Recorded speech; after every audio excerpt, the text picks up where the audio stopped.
ఈరోజు తాడిపత్రికి వెళ్ళి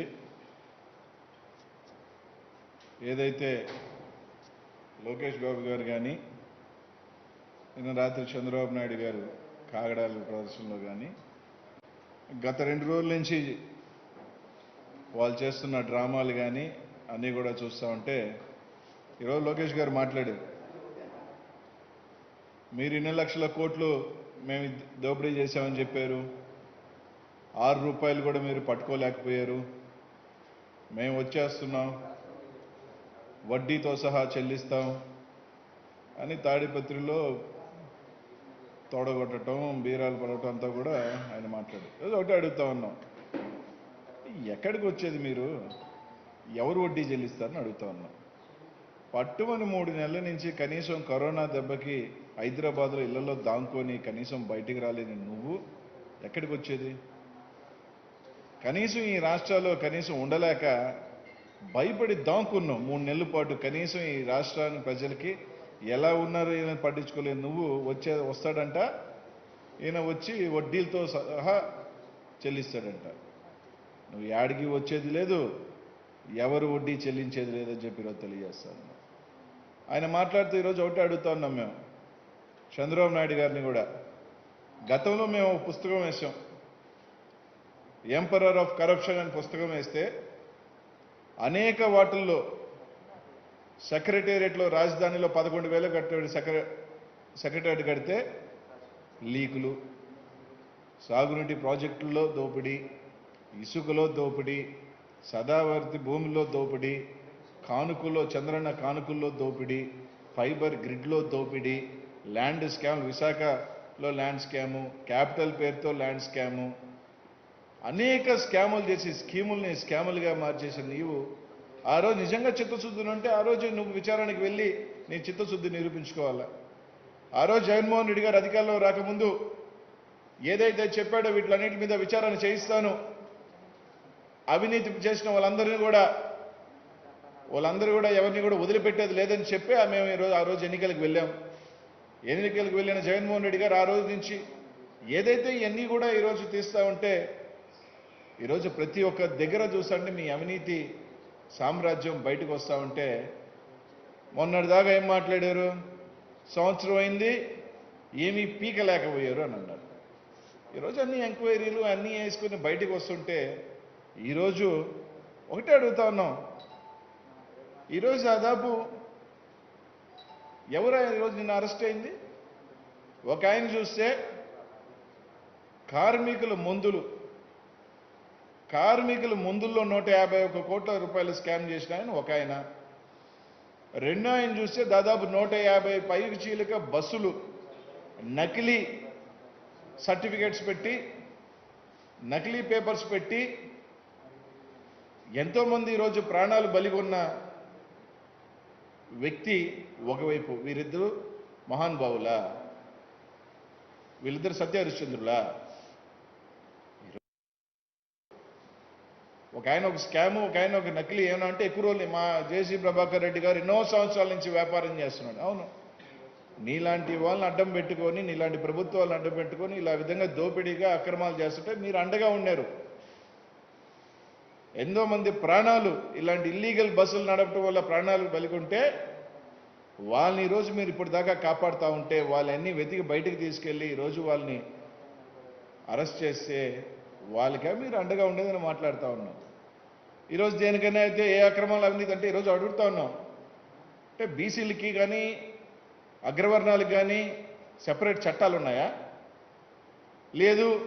బీసీలు తప్పు చేస్తే, ఇంకెవరైనా తప్పు చేస్తే అరెస్ట్ చేయకూడదు ఏమైనా చట్టాలు ఉన్నాయా? చట్టాలు అందరికీ సమానమే. ఈరోజు 151 కోట్ల రూపాయలు స్కామ్ చేసిన వ్యక్తి, ఆయన అరెస్ట్ చేస్తే ఆయన ఏదో మహాత్మా జ్యోతిరావు పూలే లేకపోతే ఏదో స్వతంత్ర సమర యోధుడు, ఆయన ఏదో బీసీలందరినీ ఉద్ధరించిన మహానుభావుడు లాగా బీసీలకంతా అన్యాయం జరిగినట్టు తాడిపత్రిలో పోయి మాట్లాడతాడు. బీసీలకు సిగ్గుండాలని మాట్లాడతాడు. నీకు సిగ్గుండాలని అడుగుతున్నా, బుద్ధి జ్ఞానం ఉందని అడుగుతా ఉన్నా. ఏం మాట్లాడుతున్నావు నువ్వు? మీ నాన్న అండదండలతోనో లేకపోతే మీరు ప్రోత్సాహంతోనో ఎవరి ప్రోద్బలంతోనో అతను 151 కోట్ల రూపాయల కార్మికులు మందులు దోచేస్తే పందికొక్కుల్లా తింటే వాళ్ళని అరెస్ట్ చేస్తే బీసీలందరికీ కూడా సిగ్గుండాలా? బీసీలందరూ ఏకం కావాలా? దేనికి ఏకం కావాలంటారు? ఐక్యంగా ఉండాలి. ఏం మాట్లాడుతున్నాను? నోరు అదుపులో పెట్టుకుని మాట్లాడేటప్పుడు నీలాగా అధికారాన్ని అడ్డం పెట్టుకుని దోచుకొని తిల్లా వైఎస్ఆర్సీపీలో ఉన్న బీసీ నాయకులందరూ కూడా ఈరోజు ఒక నిబద్ధతతో పనిచేస్తా ఉన్నాం. నోరు ఉంది కదా అని ఇష్టం వచ్చినట్టు మాట్లాడదాం చెప్పి తెలియజేస్తా ఉన్నాం.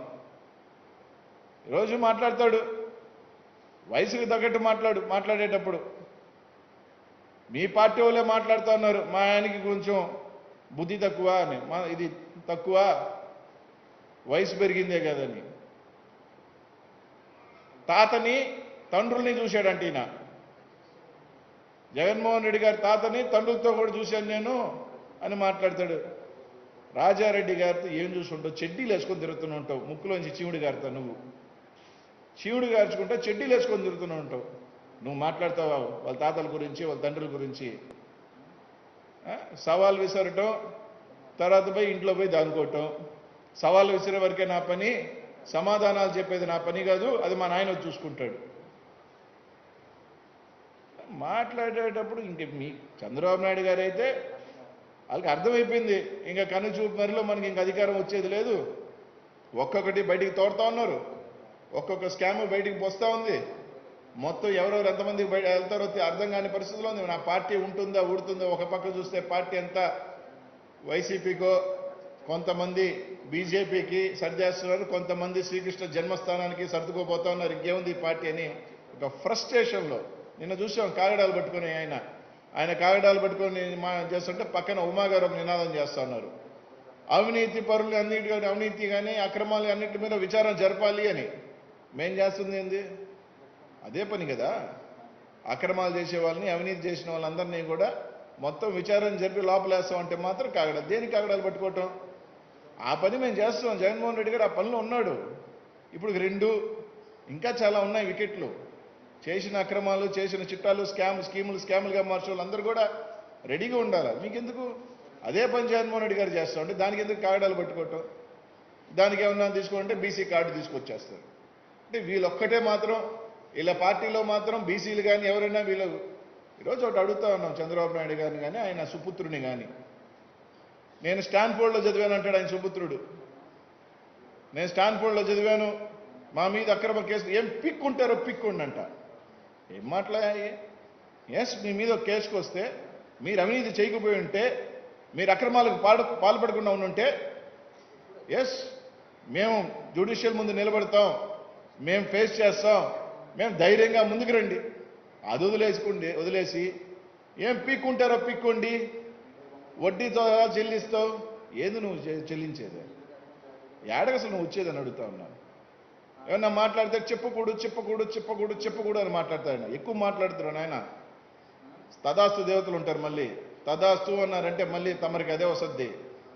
దాన్ని ఎక్కువ కలవరించి మాకు. పాపం రాత్రి నిద్రపోయేటప్పుడు కూడా చెప్పకూడదు అని కలవరించేటట్టున్నాడు పాపం మా నాయన నిద్రపోతా కూడా. కానీ అందుకే పొద్దున్న లేస్తే కూడా అదే గుర్తొస్తుంది. ఎక్కువ కలవరించి మాక. తదాస్తు అంటారు పైన దేవతలు, లాస్ట్కి మనకి అదే గతి. ఇక్కడ దయచేసి చెప్తున్నా, ఎందుకు ఏమన్నా అంటే ఈఎస్ఐ స్కామ్లో అధికారులేను అచ్చెన్నాయుడికి ఏం సంబంధం? అచ్చెన్నాయుడికి సంబంధం లేకపోతే 250 కోట్లు ఉన్నదాన్ని 900 కోట్లకి పెంచడం ఎందుకు? ఈయన నామినేషన్ పద్ధతులు ఇవ్వమని సిఫార్సు చేసిన లెటర్ ఎందుకు ఇవ్వాలా? చేసేయన్నీ చేసేసి ఇప్పుడు నేను కాదు అధికారులు చేశారని చెప్తారా? ఏం మాట్లాడతారా? ఇందుకే చెప్తుంది లోకేష్కి, స్టాన్ఫోర్డ్లో చదివావు, 7 చదివా, 6 చదివా. దేనికని? కామన్ సెన్స్ లేకపోతే ఎక్కడ చదివితే ఏముంది? మినిమం లేదు. చంద్రబాబు నాయుడు రమ్మను, మా మినిస్టర్కి ఏ సంబంధం లేదు, ముఖ్యమంత్రిగా నేను చెప్తే చేశాడు అంతే తప్ప ఆయనకి సంబంధం లేదని ఒప్పుకోమని బయటకు వచ్చి, అది ఒప్పుకో. ఎక్కడ చూడు కులాల చిచ్చు, మతాల చిచ్చు, ఇది తప్ప మీ బ్రతుకేమన్నా వస్తుందా? ధైర్యంగా ఒప్పుకోమంటే ఒప్పుకోలేమన్నా అంటే రాజారెడ్డి గారు రాజ్యాంగాన్ని ఎట్టా మీరు అవినీతి చేసి మిమ్మల్ని పట్టుకుని ఎత్తుకెళ్ళి లోపలేస్తే అరాచకమా? ఇక్కడ ఖచ్చితంగా అంబేద్కర్ రాజ్యాంగాన్ని స్పష్టంగా ఈ రాష్ట్రంలో అమలు చేస్తా ఉన్నారు. కాబట్టే మీ అందరికీ వెన్నులో వణుకు పుడుతుంది. చంద్రబాబు నాయుడు గారి రాజ్యాంగం, నీ రాజ్యాంగంలో ఎన్టీ రామారావును వెన్నుపోటు పొడిచి ఆయనకి మళ్ళీ దండేసి జోహార్లను కొడుతుంటారే, అట్లాంటి రాజ్యాంగాలు ఏడుండవు. ఏడంతా కూడా కరెక్ట్గా అంబేద్కర్ రాజ్యాన్ని అవినీతి పరులుగా అక్రమాలు చేసిన వాడిని ఎవరిని వదిలిపెట్టేది లేదు. మొత్తం అంతా కూడా ఉంది. నెక్స్ట్ ఇంకెవరెవరు ఉన్నారు? మొన్నే స్టేట్ ఫైబర్ కార్పొరేషన్ ఉంది, సిబిఐకి అప్పచెప్పాం, దాంట్లో ఏదో అన్నాడు ఆయన, నన్ను అరెస్ట్ చేస్తారంట అని. నిన్ను అరెస్ట్ చేస్తారని ఎవరు చెప్పలేదే, ఎందుకు ఉలికి పడుతున్నావు? నువ్వు తప్పు చేస్తున్నావేమో, దాంట్లో అన్నీ బయటకు వస్తే నిన్ను కూడా ఎత్తి లోపలేస్తారేమో. దానికి ముందే నన్ను అరెస్ట్ చేస్తారంటే నీ నంబర్ నెక్స్ట్ ఉంది అనుకుంటున్నావా ఏంది? అంటే నువ్వు చేసిన అక్రమాలన్నీ బయటికి వచ్చేసినాయి అనే ఉన్న భ్రమలో ఉన్నావా? ఖచ్చితంగా ఉంటే వస్తాయి, తేల్తాయి. తేలినట్టు నువ్వు కలవరిస్తున్నట్టు చెప్పకూడదు అన్నట్టు ఖచ్చితంగా నీకు అదే వస్తుంది. దానికి ఎందుకు టెన్షన్ పడతావు? ఎవరు చేసిన పాపం వాళ్ళు అనుభవించక తప్పదు. ఎవరి కర్మ అది తప్పదు ఎవరైనా కూడా. అంతేగాని మాటకు వస్తే తొడజరష్టం, తాడిపెత్తులు 3 నెలలు దాంకున్నారు. యాడికి పోయినారు ఆయన? కనీసం ఈ రాష్ట్రంలో ఇల్లుంటే మీకు వెళ్ళలేరు. ఈ రాష్ట్రానికి సంబంధించి ఏదైతే మొన్న జరిగిన అరెస్టులు,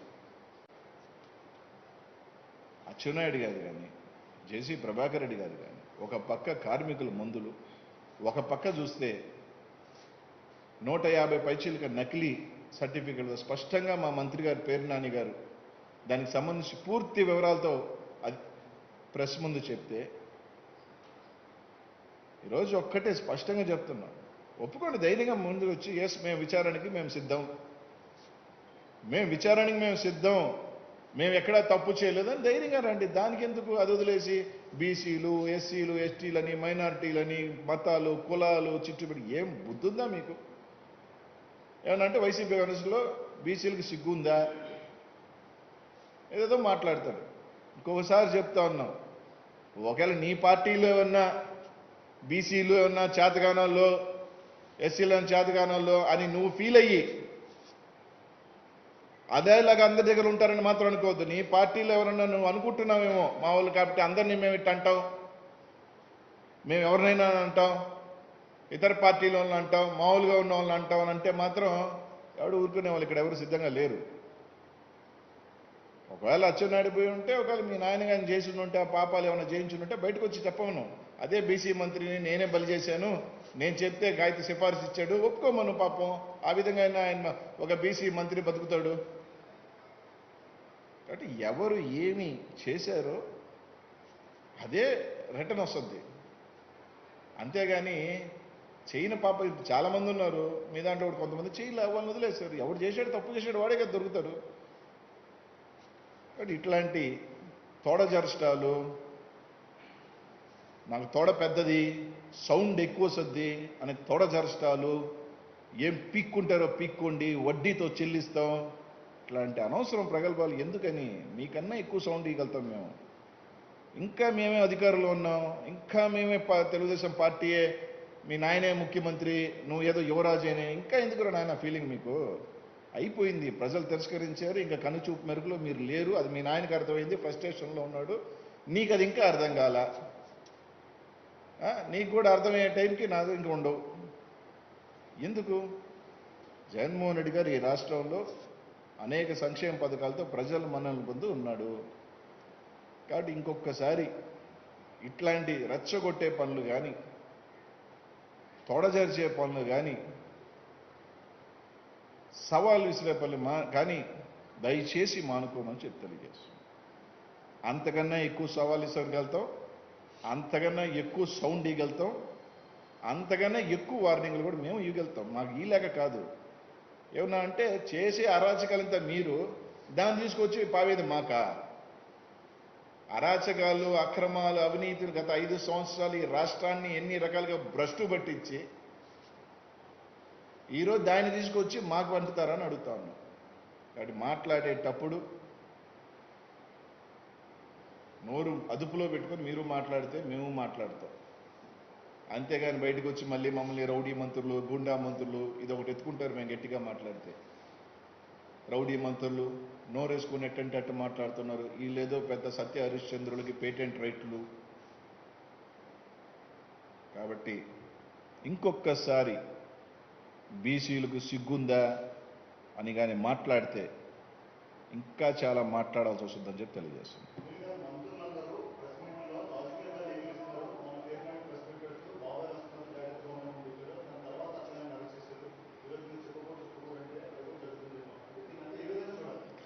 నేను చెప్పకూడదు నేను చెప్పింది ఏంటంటే మాటకు వస్తే కలవరించమాకు స్వామి, చెప్పకూడదు అని. తదాస్తు దేవతలు ఉంటారు, తదాస్తు అని అంటారు. కాబట్టి దయచేసి ఎక్కువ మనిషికి ఏదైనా ఒక ఇది ఉంటుంది అనమాట, ఎక్కువ కలవరిస్తూ ఉందాం అనుకో దాని మీద ఎక్కడో దగ్గర అది కొంత ఇది ఉంటుంది. చెప్పకూడదు అని ఎక్కువ కలవరించమాకు స్వామి, ఏమన్నా వస్తుందేమో అని చెప్పిన అంతే.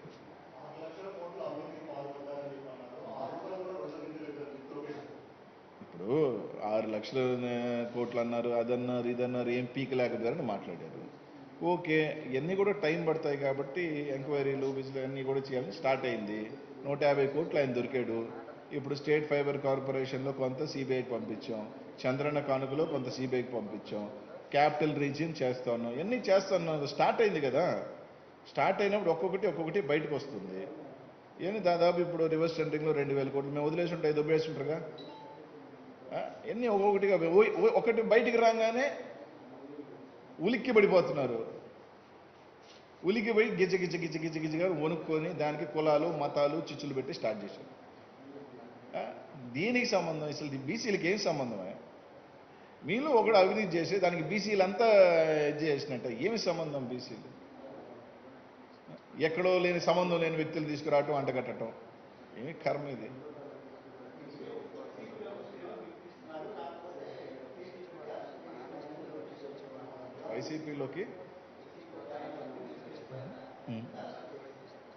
వైసీపీలో ఎవరికి గిఫ్ట్ ఇచ్చాం? సరే, ఇప్పుడు ఆయన పోయారు, సీఎం రమేష్, సుజనా చౌదరి వాళ్ళు పార్టీలు మారారు, ఏమన్నా బీజేపీ గిఫ్ట్లు ఇచ్చిందా? పార్టీ మీద నచ్చి చంద్రబాబు నాయుడు నమ్మకం లేక ఆ పార్టీ ఐడెంటిటీ క్రైసిస్ స్వామి. అసలు ఆ పార్టీకి నెక్స్ట్ లీడర్ ఎవరో చెప్పానండి. 70 దాటేసిన చంద్రబాబు నాయుడుకి కొంతవర్గమేమో ఆయనకి అమ్నిషియా ఉందంటున్నారు, కొంతవర్గమేమో ఆయన పార్కిన్సన్స్ ఉందన్నారు, కొంతవరకేమో ఇంకోటి ఏదో ఉందంటున్నారు. ఇవన్నీ ఉంటున్నాయని చెప్పి తెలుగుదేశంలో కొన్ని వర్గాలు కొట్టుకుంటున్నాయి. సరే, ఇంకో వర్గం ఏమో మా ఉత్తర కుమారుడు పనికిరాడు స్వామి, మా ఉత్తర కుమారుడు అదేదో సినిమాల్లో రేలంగి పాత్ర చేశాడు ఉత్తర కుమారుడు, ఆ టైపు స్వామి అని కొందరు అంటున్నారు. So next leadership crisis. ఏం చేస్తారు? లీడర్ లేని దానికి ఏం చేస్తారు? సామర్థ్యం కలిగిన లీడరు, కెపాసిటీ కలిగిన లీడరు, మొదటి సంవత్సరంలో భారతదేశంలోనే 4వ స్థానానికి ఎగబాకిన లీడర్ని కోరుకుంటారు. ముఖ్యమంత్రి లాంటి వ్యక్తిని కోరుకుంటారు, వస్తారు. అసలు ఇప్పటికీ కూడా మీ నాయకుడు చెప్పుకోలేకపోతున్నాడే, నా నెక్స్ట్ వారసుడు లోకేష్ అని చెప్పితే ఇంకేముంది, పెట్టేపేడ ఖాళీ. అది చెప్పుకోలేని దౌర్భాగ్యమైన స్థితిలో తెలుగుదేశం పార్టీ ఉంది. నా నెక్స్ట్ వారసుడు లోకేషే అని చెప్పే ధైర్యం లేదు ఆ పార్టీకి. చెప్తే ఉన్నది కూడా పోతుంది, అది తెలుసు చంద్రబాబు నాయుడు గారికి.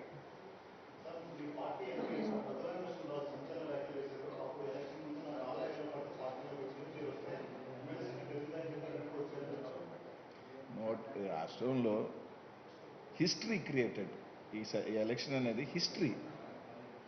151 సీట్లు, 50% ఓట్ షేర్, 85% ఆఫ్ సీట్స్, ఒక హిస్టరీ ఇది. ఈ రాష్ట్రంలో ఒకే ఒక బొమ్మ మీద గెలవగలిగింది ఒక జగన్మోహన్ రెడ్డి బొమ్మే. ఏ బొమ్మ వల్ల గెలవాల? నా బొమ్మ వల్ల ఓట్లు వేసాడు అనుకుంటుంటే ఆయన ఇంకా నిద్రపోయి భ్రమలో ఉన్నాడేమో. ఈ రాష్ట్రంలో సింగిల్ బొమ్మే. వైఎస్ఆర్ కాంగ్రెస్ పార్టీ ఎవరు గెలిచినా ఏం చేసినా అది ఒక్క వైఎస్ జగన్మోహన్ రెడ్డి బొమ్మే. 151 వచ్చిన తర్వాత కూడా ఇంకేం మాట్లాడుతున్నారు వాళ్ళని? అక్కలుండి మా ఇది ఉండాలా? ఎవరైనా ఎవరైనా అటుగాని అనుకుంటే అంతకన్నా ఏదో చెప్పినట్టు మూర్ఖుడు కావచ్చు, వాట్ ఎవర్ ఇట్ ఇస్, ఏదైనా కానీ ఈ రాష్ట్రంలో ఎవరైనా కానీ జగనన్న బొమ్మ వల్లే గెలిచిన వాళ్ళు, అది ఎమ్మెల్యే కానీ ఎంపీ కానీ ఎవరైనా కానీ. ఇంకో బొమ్మ నా బొమ్మ వల్ల గెలిచాడు అనుకుంటే అంతకన్నా ఇంకేం లేదు.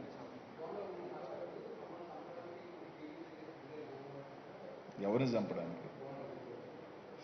ఎట్ట కాదా చచ్చిపోయిన పావులను ఎవరైనా చంపుతారా ఏంది స్వామి అటు కాదు వీళ్ళు ఎందుకు చంపుతారు ఈ స్క్రాప్ని ఎవరైనా చంపుతారా ఆ?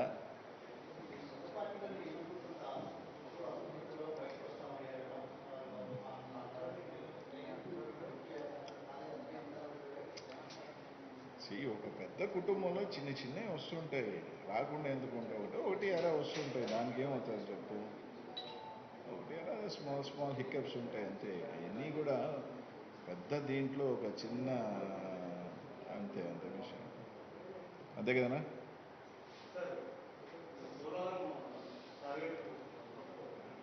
ఖచ్చితంగా చెప్పాను కదా 2021 ఇలా జరుగుతూ ఉన్నాయి కదా లాక్డౌన్లో ప్రపంచమే స్టిల్గా ఉంది స్టాండ్ స్టిల్ ఈ తెలుగుదేశం నాయకులు ఇళ్లలోంచే బయటికి రాల అంటే వీళ్ళు మాత్రం పెద్ద ప్రాణాలు వీళ్ళు మాత్రం బాగుండాలి అహంకారై తత్వం ఉంటుంది వీళ్ళ ఫ్యామిలీ మాత్రం ఇళ్లలో ఉండాలి కానీ అప్పుడు మాత్రం మొత్తం పూర్తిగా పనులు జరగంట ఎలా అవుతాయి సార్ అప్పటికి రెస్ట్రిక్టెడ్ దాంట్లో కొంతమంది దేర్ లైఫ్స్ అనొచ్చు ఏవైనా కావచ్చు ఒక కొంత పర్సంటేజ్ ఎంతో కొంత పని జరిగింది యాక్చువల్లీ వర్కింగ్ సీజన్ అది వర్కింగ్ సీజన్లో ఎవరికైనా కానీ ఏప్రిల్ మిడ్ మార్చ్ నుంచి మే దాకా April May and June very crucial సీజన్లో వీళ్ళు మాత్రం ఇళ్లలో దాంకుంటారు తండ్రి కొడుకులు అసలు ఇళ్ల నుంచి బయటికి రాళ్ళు మంత్రులు జూముల్లో నుంచి ఇంటర్వ్యూలు ఇస్తారు కనీసం ఎట్ట కూడా ఇంటర్వ్యూ ఇచ్చే ధైర్యం లేదు జూముల్లో నుంచి మాట్లాడుతూ ఉంటారు కాబట్టి బట్ యాజ్ పర్ షెడ్యూలే అటు ఇటు ఫినిష్